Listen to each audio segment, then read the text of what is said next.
acceptance, in my eyes, is what right now is the struggle that we're going through as a country. I think always keep our voices forward. Let's keep sharing from our heart and keep listening deeper, because if we don't hear each other, then we definitely don't change. More than 50 West Des Moines Community Schools students attended their first equity training session on October 4th. The students took part in Youth Equity Stewardship, an arts-based education program that is part of the Deep Equity Framework selected to guide the district's equity work. During the training, the students took part in an activity Youth Equity Stewardship calls Nikan Tlaka. Nikan Tlaka is a Nahuatl word that means we the people here today.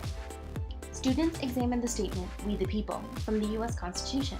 They compared and contrasted the people it represented in 1787 with the people present in the room. Students then made a list of constitutional ideals and evaluated how far the U.S. has come toward making those ideals accessible to all people. I just think that because we have made so much progress, it shows that we have so much more to go. Like, we are not at 100, and we probably will never be, but we also aren't at 0. We have two white people speaking on behalf of the 20s. White voices have been heard throughout history. We don't really need to be heard more, but yet here we are. That's the reason we chose FIT, because we feel like we're still in that gray area of what's going on with our country and the idea of differences and accepting that. We have come up with temporary solutions or blanket solutions to give those rights to some people. No matter how we put it, we give ourselves too much credit. We really haven't made it that far.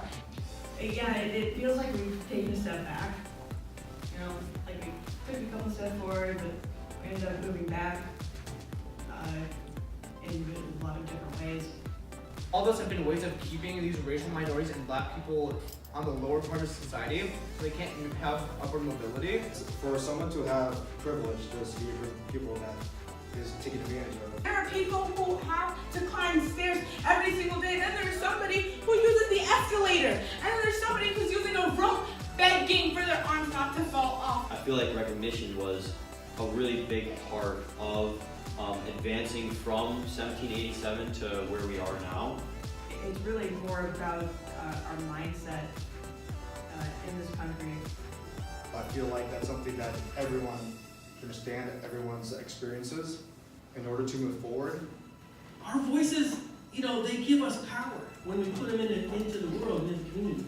And when we listen, when we really listen,